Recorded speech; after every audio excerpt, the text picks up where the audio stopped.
Hello மனசாட்சியன்ஸ், வணக்கம். இன்றைக்கி நம்ம சின்ன கலைவாணர் விவேக் ஐயா அவர்கள் இறந்து 3 வருடங்களாகிவிட்டது. ஒரு மறக்க முடியாத ஆள், எனக்கு ரொம்ப ஃபேவரட்டான பர்சன். அதனால தான் நான் என் சேனலில் போடுறேன், இந்த வீடியோவை போடுறேன். எனக்கு ரொம்ப பிடிச்ச கமெடியன். அவர் காமெடியில் ஒரு கருத்தும் இருக்கும், ஒரு நகைச்சுவையும் இருக்கும். ஒரு ஹம்பிளஸ்ட் பர்சன். மனுஷ உயிரை விட இயற்கை உயிருக்கு அவர் எவ்வளோ முக்கியத்துவம் கொடுத்துருக்கிறார் அவரோட வாழ்க்கை பயணத்தில். இந்த உலகத்தில் எத்தனை கோடி மரத்தை நட்டுருக்காரு. இன்னைக்கு அவரோட டாட்டர் கல்யாணம் ஆச்சு. கொஞ்ச நாளைக்கு முன்னாடி, ஒரு வாரத்துக்கு முன்னாடி ஒரு டாட்டர் மேரேஜில் அவ்வளோ மரக்கன்று நடக்க வச்சுருக்காங்க. எனக்கு கொஞ்சம் இந்த வார்த்தை, சில தமிழ் வார்த்தைலாம் வராது. உங்களுக்கு பிடிச்சிருந்தா பாராட்டுங்க, பிடிக்கலாம் கலாய்ச்சிக்கோங்க. ஸோ என் சேனலில் எல்லாமே உங்களுக்கு உரிமை உண்டு. எனக்கு கலாய்க்கலாம், பாராட்டலாம், திட்டலாம், எல்லாம் பண்ணலாம். ஓகேவா? எல்லாத்துக்கும் நான் இடத்த கொடுத்துட்றேன். ஸோ எவ்வளோ உயிரில்லாத ஒரு பொருளுக்கு எத்தனை உயிர் கொடுத்துருக்காரு நம்ம விவேக் சார். அவர் உடல் ரீதியில் பிரச்சனை, அதனால தான் கொரோனா ஊசி போட்டு அவருக்கு அந்த மாதிரி ஆயிடுச்சு. தமிழ்நாட்டில் கொண்டு வந்த கோவேக்சின், கோவிஷீல்டு 2 கொரோனா ஊசியில் முதல் ஊசியை எல்லா ஊசியாக போட்டு அவர் இன்னைக்கு ஃபஸ்ட்டு ஆக்டராக ஒரு முதல் தடுப்பு முன்னெச்சரிக்கையாக அதை எடுத்து போட்டிருக்காரு. தடுப்பு முன்னெச்சரிக்கை. அவருக்கு ஹெல்த் இஷ்யூஸில் நிறைய ப்ராப்ளம் வந்திருக்கு. அதனால் அவருக்கு அந்த அஃபெக்ட் ஆகி நம்மளெல்லாம் விட்டு போயிட்டாரு. எவ்வளோ ஆர்டிஸ்ட்டுங்க 2020லேருந்து 2024 வரைக்கும் நாம் இழந்திருக்கோம். எவ்வளோ ஆர்டிஸ்ட்டை நாம் இழந்திருக்கோம். சரி, அதை விடுங்க. ஸோ எவ்வளோ மரத்தை நட்டு எல்லாருக்கும், எல்லா உயிரில்லாத ஜீவன்களுக்கெல்லாம் உயிர் கொடுத்துருக்காரு. இயற்கையை சுவாசிக்கிறாரு. இன்றைக்கி அவரோட வீடு டி நகரில் ஒன்று இருக்குது.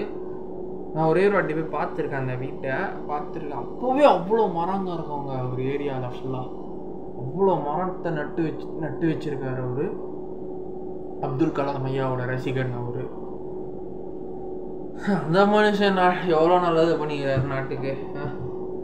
அணுகுண்டு, நம்ம நாட்டில் எவன்டா குண்டு போறான்ட்டு அந்த ஆட்டம் பாம்பை கண்டுபிடிச்சவர் அப்துல் கலாம் ஐயா அவர்கள். ஆனால் இப்போ அரண்மனை 4ல் அவர் நடிக்கலை, அரண்மனை 3ல் நடிச்சிருந்தார், பார்த்துருப்போம். யாவரும் கேளீராவ அந்த படத்தில். அதுக்கப்புறம் லாஸ்ட்டாக இந்தியன் 2ல் நடிச்சிருக்கிறாரு. இந்தியன் 2 ஜூனில் வருது. அதான் கடைசி நம்ம சின்ன கலைவாணர் ஐயாவோட இதுதான் கடைசி படம். After death போஸ்ட்-ஈசமஸ். இறப்பதுக்கு முன்னாடி இவ்வளோ படம் கமிட் பண்ணியார். லெஜண்ட், அவர் இறந்த பிறகு லெஜண்ட் படத்தில் நடிச்சிருந்தார். லெஜண்ட் பார்த்துருப்போம். யாதும் ஊரே யாவரும் கேளியில் நடிச்சிருப்பார், அதில் பார்த்துருப்போம். அதுக்கப்புறம் இப்போ 3ஆவதாக நம்ம இந்தியன் 2ல் நடிச்சிருக்காரு. ஒரு சில சீன்ஸ் அதில் பார்ப்போம். ஜூன் மாதம் வருது இந்தியன் 2, அதில் பார்ப்போம்.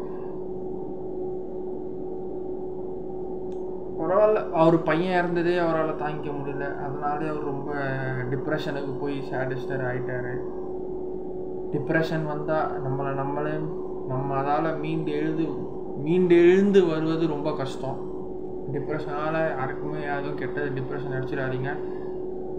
இன்றைக்கி அவங்க பொண்ணு பண்ணியிருக்கிற சாதனை தான் இன்றைக்கி அதிசயமாக இருக்குது. ரொம்பவும் நல்லா இருக்குது. சகோதரி அக்கா அவர்களே, விவேக் முதல்களுக்கு நான் சொல்லியிருக்கிறேன் இந்த வீடியோவில். ரொம்ப நீங்கள் பண்ண உங்கள் அப்பாவோட ஆத்மா நல்லபடியாக சாந்தி அடையும். அவருக்கு பிடிச்சதை பண்ணியிருக்கீங்க. ஹாப்பியாக இருங்க. Happy married life for your life. நல்லா இருங்க விவேக் சார். இன்னும் கொஞ்ச நேரம் பேசினா நான் அழுதுடுவேன். என்னால் விவேக் சார்